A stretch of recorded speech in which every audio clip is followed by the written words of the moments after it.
오늘 본문은 두려움과 고민 가운데 있는 아브라함을 하나님께서 찾아오셔서 아브라함을 위로하시고 그와 더불어 언약을 세우시는 말씀입니다. 오늘 본문은 이렇게 시작되고 있습니다. 1절 말씀을 보면 이후에 여호와의 말씀이 이상 중에 아브라함에게 임하여 가라사대 아브라함아 두려워 말라 나는 너의 방패요 너의 지극히 큰 상급이니라. 여기 이후에라고 하는 이 말은 바로 본문 이전 창세기 14장 사건이 있은 후라는 말입니다. 창세기 14장에서 아브라함은 조카 롯을 구하기 위해서 네 나라 연합군과 싸워서 큰 승리를 거두게 됩니다. 그런데 전쟁에서 승리한 후 아브라함은 큰 고민에 빠지게 됩니다. 전쟁의 결과가 아브라함에게 득이 될 만한 것이 하나도 없었기 때문입니다. 전쟁으로 몸과 마음은 지칠 대로 지쳐 있습니다. 전리품을 하나도 취하지 않았기 때문에 물질면으로도 손해가 막심했습니다. 또 자신의 사병 중에는 다친 사람도 있었을 것이고 죽은 사람도 있었을 것입니다. 그러나 무엇보다도 적을 많이 만들었다고 하는 것이 그의 큰 고민거리가 되었습니다. 이제 아브라함에게 패배한 이 네 나라는 아브라함을 향해 복수의 칼을 갈고 있습니다. 좋은 일하고 괜히 적만 많이 만들어 놓은 그런 결과가 된 것이죠. 그래서 지금 아브라함은 두려워하고 불안해하며 고민하고 있는 것입니다. 지난 주일에 하나님의 의와 영광을 위해서 나가 싸웠던 그 용맹스러웠던 아브라함의 모습과는 좀 반대의 모습이 오늘 본문에 나타나고 있죠. 이것이 우리의 모습이 아니겠습니까?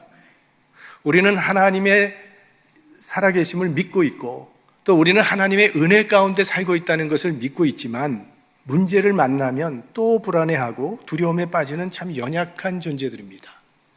그래서 하나님께서 오늘 다시 아브라함을 찾아오시는 겁니다. 그리고 말씀을 하시는데 세 가지를 말씀하십니다. 먼저는 두려워 말라. 여러분 지금 아브라함이 두려워하고 있는 근본적인 이유가 무엇이라고 생각하십니까? 갑자기 그를 죽이려는 적들이 많아졌기 때문입니까? 아닙니다. 바로 얼마 전에 아브라함은 318명의 사병을 이끌고 네 나라 왕들과 죽으면 죽으리라 목숨을 걸고 싸웠었던 사람이에요. 그 전쟁은 계란으로 바위치기였습니다. 승산이 없는 전쟁이었지만 그러나 그 전쟁은 의로운 전쟁이라고 믿고 하나님이 자신과 함께 하신다는 확신으로 나가 싸웠기 때문에 승리할 수 있었던 것입니다. 그렇게 용감하고 담대했던 아브라함이 오늘은 왜 두려워하고 있는 것입니까? 지금까지 하나님께 고정하고 있었던 그의 시선이 지금은 주변의 강대국을 향하고 있기 때문입니다. 우리의 시선이 주님께 고정되어 있을 때는요, 문제가 그렇게 큰 문제가 되지 않습니다. 그러나 우리의 눈이 문제에 집중하기 시작하면 그 문제에 맞춰져 있으면 작은 문제도 큰 문제로 다가오게 됩니다. 아마 여러분 이런 실험을 해보셨을 거예요. 한번 저를 따라서 엄지손가락을 앞에 한번 이렇게 내보세요. 그리고 엄지손가락에 초점을 맞춰보십시오. 사팔하지 마시고. 그러면 어떻습니까? 엄지손가락은 잘 보이는데 그 주변의 사람들은 흐릿하게 보이죠? 그러나 반대로 주변을 바라보고 있으면 엄지손가락은 흐릿하게 보이게 돼요. 그러니까 그 시선을 어디에 맞추느냐에 따라서 달라지는 겁니다. 우리 베드로가 물 위를 걸었던 이야기를 우리는 기억하고 있죠. 베드로가 예수 그리스도께 그의 시선이 고정되어 있었을 때는 물 위를 걸었습니다. 그러다가 갑자기 풍랑이는 바다를 향해 바라볼 때 두려움이 엄습하면서 물에 빠졌다고 그렇게 되어 있어요. 여러분에게는 어떠한 두려움과 어떠한 염려가 있으십니까? 문제에 함몰되지 마시고 그 예수님을 바라보십시오. 어떤 상황 가운데서도 사랑의 주님이 나를 돌보시고 계시다는 사실을 믿으시고 예수 그리스도께 시선을 고정시키면 두려움은 사라지고 마음의 평화가 임하게 될 것입니다. 그래서 사도 베드로는 우리에게 이렇게 말씀하셨습니다. 너희 염려를 다 주께 맡기라. 이는 그가 너희를 돌보심이라. 그 다음에는 나는 너의 방패요라고 말씀하세요. 방패는 원수들과 적들과 싸울 때 나를 보호해주는 기구죠. 적들의 칼과 창으로부터 나를 보호해주는 것이 방패인데 하나님께서 아브라함의 방패가 되어주시겠다는 말씀입니다. 적들로부터 너를 보호해 주시겠다고 말씀하시는데 이것은 우리를 향한 말씀이기도 하죠. 왜? 우리는 지금 영적 전쟁을 싸우고 있는 사람들이니까. 우리를 원수의 공격에서부터 보호해 줄 방패가 필요한데 하나님께서 우리의 방패가 되어 주시겠다고 말씀하시는 것입니다. 여러분, 하나님보다 더 든든한, 더 완벽한 방패가 어디 있겠습니까? 사도 바울은 하나님이 우리의 방패가 되시기 때문에 어떤 환난이나 핍박이나 기근이나 위험도 넉넉히 이길 수 있다고 단언을 했습니다. 그 바울을 비롯한 수많은 성도들이 그 말씀의 증인들이죠. 우리가 싸워야 할 원수들이 많이 있지만 그 중에서도 가장 강력한 원수는 죽음일 것이라고 생각합니다. 이 세상에 태어난 사람들은 반드시 한 번은 죽음 앞에 무릎을 꿇게 되어 있습니다. 누구도 예외는 없습니다. 그래서 성경은 인간을 가리켜 죽기를 무서워함으로 일생에 매여 종노릇하는 존재라고 그렇게 말을 했어요. 이 세상 무엇이 우리를 죽음으로부터 보호해 줄 수 있겠습니까? 우리를 죽음으로부터 보호해 줄 수 있는 방패는 이 세상에 어디에도 없습니다. 오직 하나님만이 죽음으로부터 우리를 보호해 주시는 완전한 방패가 되십니다. 예수 그리스도께서 말씀하시기를 예수께서 가라사대 나는 부활이요 생명이니 나를 믿는 자는 죽어도 살겠고 무릇 살아서 나를 믿는 자는 영원히 죽지 아니하리라. 하나님은 죽음을 이기게 해주시는 완벽한 방패가 되신다는 거예요. 또 세 번째로 나는 너의 지극히 큰 상급이라고 하십니다. 아브라함아, 네가 전리품을 하나도 취하지 않았지만 내가 너의 상급이니라. 나를 너에게 주겠다는 거예요. 자신이 상급이라는 거죠. 하나님이 너의 소유가 되리라. 하나님보다 더 큰 상급은 세상에 없습니다. 그래서 지극히 큰 상급이라고 지금 하나님께서 말씀을 하시는데 그 상급 이야기를 하니까 아브라함이 하나님께 좀 불평 섞인 말을 합니다. 2절 말씀, 3절 말씀을 보겠습니다. 아브라함이 가로되 주 여호와여 무엇을 내게 주시려나이까? 나는 무자하오니 나의 상속자는 이 다메섹 엘리에셀이니이다. 아브라함이 또 가로되 주께서 내게 씨를 아니 주셨으니 내 집에서 길리운 자가 나의 후사가 될 것이니이다.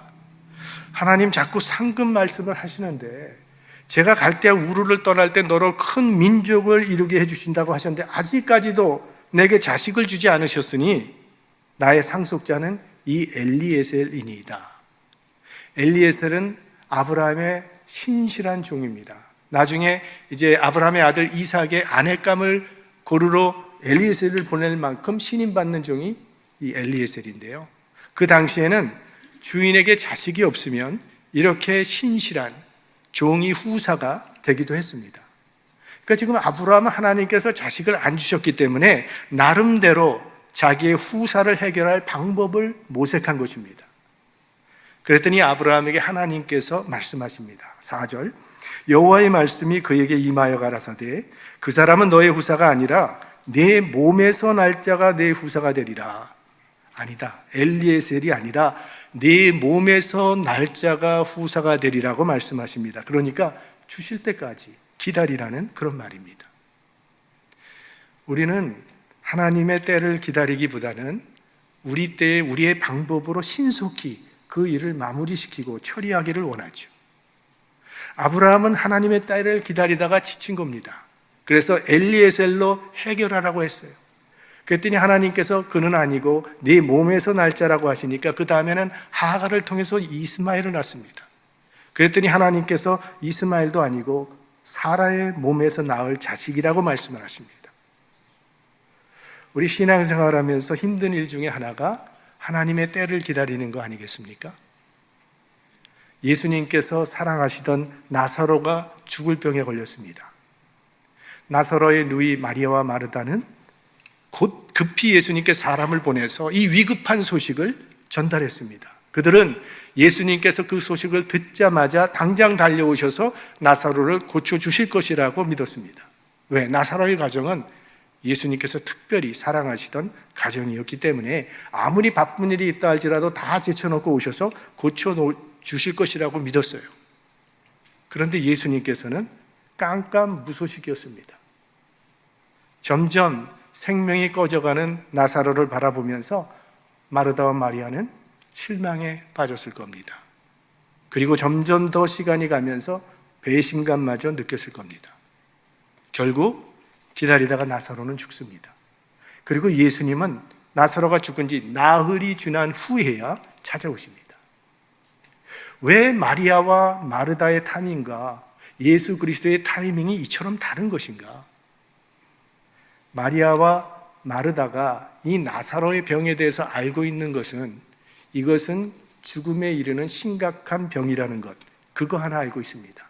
그래서 나사로가 죽기 전에 어서 속히 예수님께서 오셔서 고쳐주셔야 된다는 것이 그들의 생각입니다.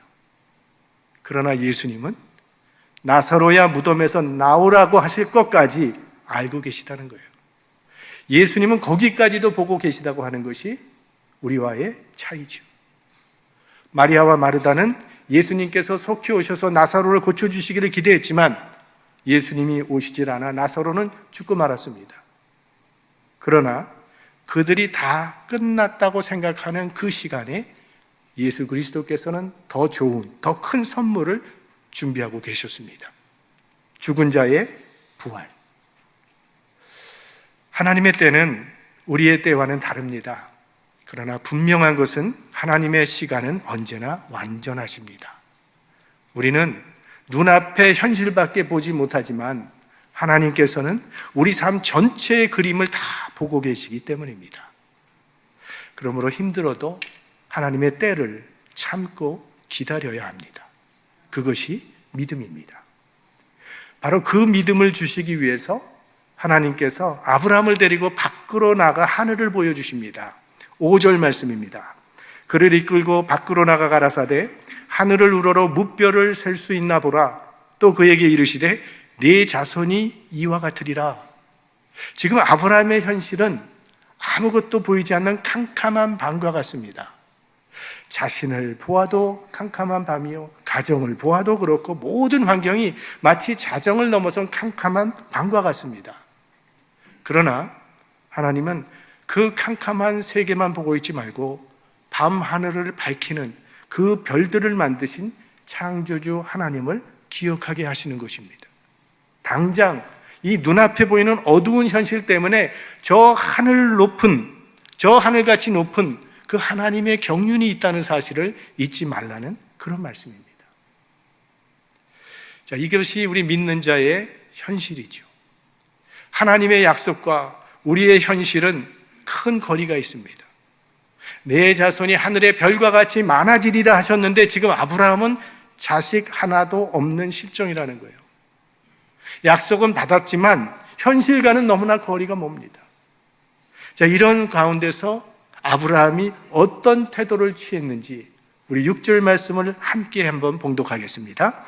아브라함이 여호와를 믿음이 여호와께서 이를 그의 의로 여기시고, 눈에 보이는 것 없고 손에 잡히는 것 없지만 아브라함은 그 하나님의 약속의 말씀을 믿었습니다. 바로 이 믿음으로 인해서 아브라함은 의롭다함을 받게 되는 겁니다. 믿으니 여호와께서 이를 그의 의로 여기시고, 이 여기시고라고 하는 이 말은 실제로는 그렇지 않지만 그렇게 인정해 주신다는 말씀입니다. 실제로는 죄인이지만 의인으로 취급해 주겠고 의인으로 인정해 주고 간주해 주겠다는 그런 말씀입니다. 그래서 칭의, 하나님으로부터 무죄 선언을 받긴 했지만 실제로 죄가 없다는 말은 아닙니다. 우리는 지금도 늘 죄를 짓고 살고 있고 죄와 싸우고 있습니다. 이것을 성화라고 부르죠. 지금 우리는 이 성화의 과정 가운데 있는 것입니다. 아브라함이 의롭다함을 받은 것이 오늘 본문을 보면 아브라함의 인격이 훌륭해서도 아닙니다. 아브라함이 어떤 수고나 행위를 잘했기 때문도 아니었습니다. 오직 믿음으로 의롭다함을 받은 것입니다. 자, 이것은 아브라함에서 끝나는 것이 아니라 아브라함의 모든 후손들에게도 그대로 이어지게 됩니다. 그래서 누구든지 하나님의 아들 예수 그리스도를 믿으면 의롭다함을 얻고 구원받게 되는 것입니다. 우리 신약 성경에 있는 두 구절을 한번 같이 읽어보겠습니다. 먼저 갈라디아서 2장 16절 말씀. 사람이 의롭게 되는 것은 율법의 행위에서 난 것이 아니요 오직 예수 그리스도를 믿음으로 말미암는 줄 아는 거로 우리도 그리스도 예수를 믿나니 이는 우리가 율법의 행위에서 아니고 그리스도를 믿음으로써 의롭다함을 얻으려 함이라. 자, 로마서 1장 17절 시작. 복음에는 하나님의 의가 나타나서 믿음으로 믿음에 이르게 하나니 기록된 바 오직 의인은 믿음으로 말미암아 살리라 함과 같으니라. 자, 이것이 기독교의 이신칭의의 교리죠. 이신칭의란 믿음으로 의롭다함을 얻는다는 그런 뜻입니다. 그리고 이 교리의 기초에 아브라함이 있는 겁니다. 그래서 아브라함을 믿음의 조상이라고 부릅니다. 누구든지 예수 그리스도를 믿기만 하면 구원받는다는 진리를 아브라함이 창세기 15장에서 우리에게 보여주고 있기 때문입니다. 그러니까 우리 인간이 거룩한 하나님과 바른 관계를 맺을 수 있는 길은 하나밖에 없습니다. 오직 믿음 안에서만 하나님과 바른 관계를 맺을 수 있고 믿음 안에서만 의롭다함을 얻을 수 있는 것입니다. 자, 아브라함에게 후사를 주시겠다고 약속하시더니 이번에는 하나님께서 땅을 주시겠다, 기업을 주시겠다고 약속하십니다. 7절 말씀입니다. 또 그에게 이르시되 나는 이 땅을 네게 주어 업을 삼게 하려고 너를 갈대아 우르에서 이끌어낸 여호와로라. 기업을 주시겠다고 말씀을 하시니까 아브라함이 이 땅을 주실 줄 무엇으로 알겠나이까? 증거를 구합니다. 이에 하나님께서 이상한 명령을 내리시는데 그러면 너 재물을 준비해 오라. 그리고 그 재물을 반으로 갈라서 쪼개라고 말씀을 하십니다. 이것은 그 당시에 사람들이 계약을 맺을 때에 사용하던 방법입니다. 갑이라는 사람과 을이라는 사람이 계약을 맺으려고 할 때는 짐승을 가져옵니다. 그리고 그 짐승의 중간을 쪼갭니다.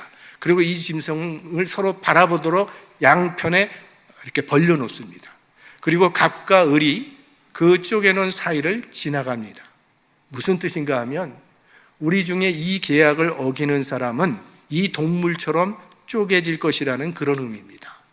그만큼 신실하게 목숨을 걸고 이 계약을 지키겠다고 맹세하는 엄숙한 의식을 지금 하나님이 진행하고 계신 것입니다. 그런데 그 계약을 체결하기 전에 먼저 하나님께서 아브라함에게 앞으로 되어질 일을 알려주십니다. 13절 말씀입니다. 여호와께서 아브라함에게 이르시되 너는 정령이 알라. 네 자손이 이방에서 객이 되어 그들을 섬기겠고 그들은 400년 동안 네 자손을 괴롭게 하리니. 아브라함의 후손이 앞으로 400년 동안 애굽에서 종살이 할 것을 예언하시는 것입니다. 가나안 땅은, 이 약속의 땅은 종살이를 다 겪은 후에 주시겠다는 그런 말씀입니다. 그 이유는 약속의 땅에 들어가려면 그만한 훈련이 필요하기 때문에, 약속의 땅을 정복하기 위해서는 훈련이 필요하기 때문에, 그리고 그 훈련 기간은 400년으로 하나님께서 정하신 것입니다. 부모 교육 칼럼에 이런 제목의 글을 보았습니다. 온실 속의 화초보다 튼튼한 야생화로.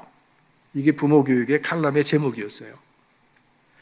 여러분, 철강 회사에는요, 이 쇠를 잘라내는 기계가 있다고 합니다.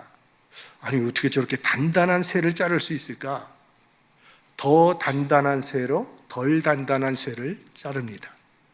그리고 그 더 단단한 쇠를 만들기 위해서는 많은 연단을 가해야 한답니다. 그 수십 톤이 되는 그 무거운 쇳덩어리 해머를 증기로 하늘까지 높이 올렸다가 땅에 떨어뜨리는데 그 아래 놓인 쇠를 그 해머가 내리치는 겁니다. 그래서 계속 때리고 또 때리면 시시한 쇠 조각들은 다 없어져 버리고 사라져 버리고 떨어져 버리고 단단한, 정말 단단한 쇠만, 알짜 쇠만 남게 된다는 거죠. 그걸 사용하면 보통 쇠는 얼마든지 자를 수 있는 단단한 쇠가 된다는 겁니다. 그래서 하나님께서 이스라엘 백성을 400년 동안 연단하시는 겁니다.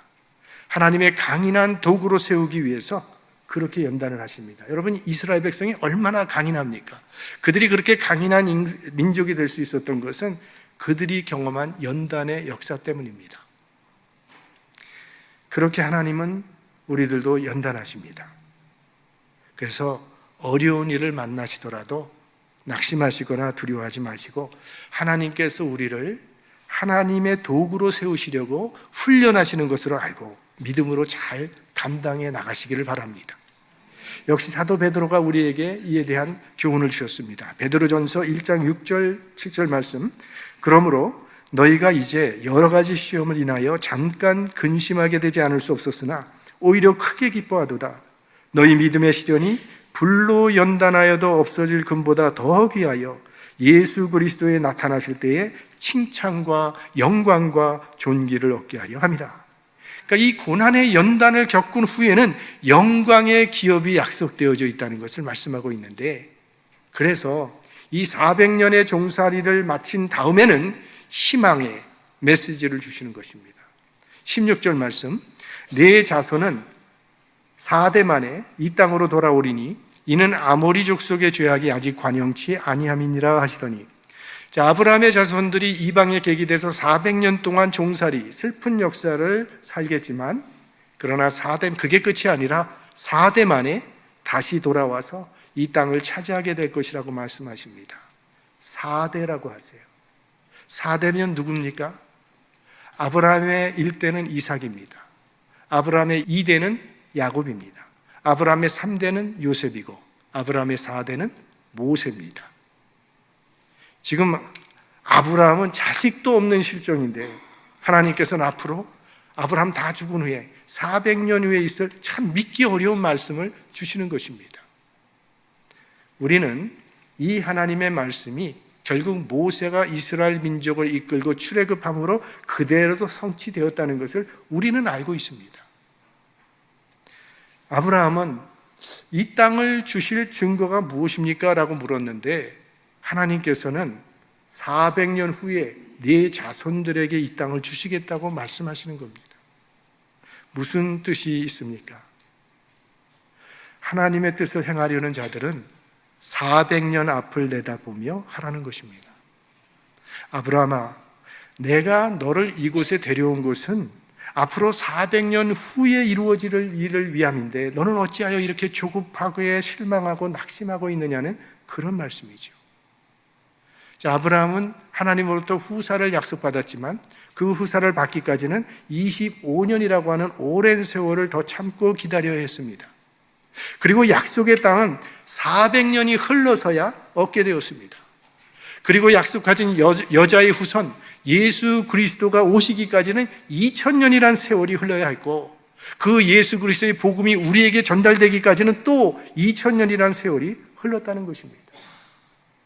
하나님의 일을 하는 사람들은 지금 당장 눈앞에 보이는 그 작은 일들 때문에 실망하고 좌절하는 조급함을 버리라는 그런 말씀입니다.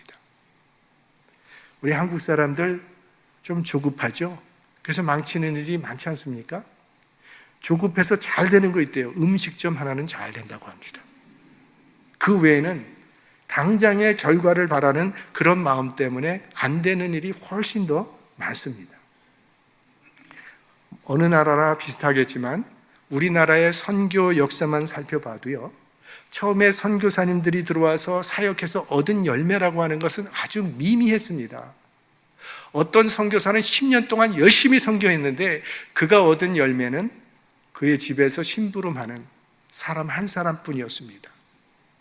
그런데 100년이 지나니까 그들의 선교 열매가 세계에서 가장 빠른 성장세를 가져오는 국가가 되었던 것이죠. 그러니까 선교도 100년을 내다보며 하는 겁니다. 우리는 짧은 시간 내에 가시적인 결과를 얻기를 원합니다. 그러나 하나님께서는 눈에 보이는 것이 없을지라도 끝까지 하나님을 신뢰하며 믿음의 길을 걸어가기를 기대하십니다. 하나님의 약속은 오랜 세월이 걸리기는 하겠지만 한치의 오차도 없이 반드시 성취될 것이기 때문입니다. 이제 마지막으로 하나님과 아브라함이 계약을 체결하기 위해서 쪼개놓은 그 고기 사이, 동물 사이를 지나가는 이야기가 나오는데 17절 말씀입니다. 해가 져서 어둘 때에 연기나는 풀무가 보이며 타는 횃불이 쪼갠 고기 사이로 지나더라. 지금 쪼갠 고기 사이로 지나가면서 계약을 체결하는데 지나간 것은 연기와 횃불이 지나갔다고 했는데 이 연기와 불은 구약 성경에서 하나님의 임재를 상징하는 것입니다. 그러니까 지금 하나님이 지나가셨다는 것을 의미하는 것입니다. 자, 그러면 이제는 아브라함이 지나갈 차례입니다. 그런데 아브라함이 지나갔다는 말은 없습니다. 자, 이게 인간의 계약과 하나님과의 계약과의 차이입니다. 하나님과 인간 사이의 계약은 일방통행입니다. 쌍방이 아니라는 거예요. 다시 말하면 지금 이 언약은 아브라함의 어떠함에 의존하는 것이 아니라 하나님의 일방적인 언약임을 의미하는 것입니다. 하나님께서 자신의 목숨을 걸고 내가 이 언약을 반드시 이행할 것이라는 것을 약속하시는 겁니다. 이것이 기독교와 다른 종교와의 차이입니다. 기독교는 다른 종교들처럼 인간 편에서의 어떤 자격이나 조건에 근거하는 것이 아니라 오로지 하나님의 약속, 하나님의 신실하심, 그리고 하나님의 열심에 근거하는 것입니다. 자, 이런 하나님 앞에서 우리의 가장 합당한 반응은 오직 믿음입니다. 하나님이 우리에게 약속을 주시면 우리는 아멘, 믿음으로 받아들이기만 하면 된다는 거예요. 하나님이 세상을 이처럼 사랑하사 독생자를 주셨으니 이는 저를 믿는 자마다 멸망치 않고 영생을 얻게 하려 하심이니라. 이렇게 하나님께서 약속을 주시면 우리는 아멘, 믿기만 하면 계약은 성취되는 것입니다. 우리가 더할 것이 아무것도 없어요. 그래서 하나님만 지나가시고 아브라함은 지나가지 않은 것입니다. 말씀을 맺겠습니다. 우리들도 때때로 이 아브라함처럼 고민하고 실망할 때가 있어요. 하나님의 약속은 과연 어디에 있는 것입니까? 하나님이 복을 말씀하시는데 하나님의 복이 무엇입니까? 왜 이런 어려운 일들이 내게 생기는 것입니까? 왜 이런 고통을 받아야 하는 것입니까? 우리가 하나님께서 창조하신 하늘의 별을 다 셀 수 없는 것 같이 우리는 하나님의 그 놀라운 섭리와 그 높은 경륜을 다 알 수는 없습니다. 그래도 하나님을 믿으십시오.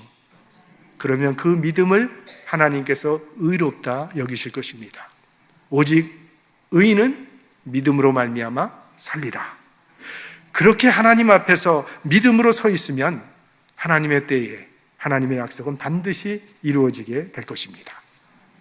오늘 이 시간에도 우리에게 약속하신 일들을 이루시기 위해 일하고 계신 그 하나님을 신뢰하며 오늘 우리에게 주어진 이 믿음의 삶을 성실하게 살아가시기를 주의 이름으로 축원합니다. 성령의 능력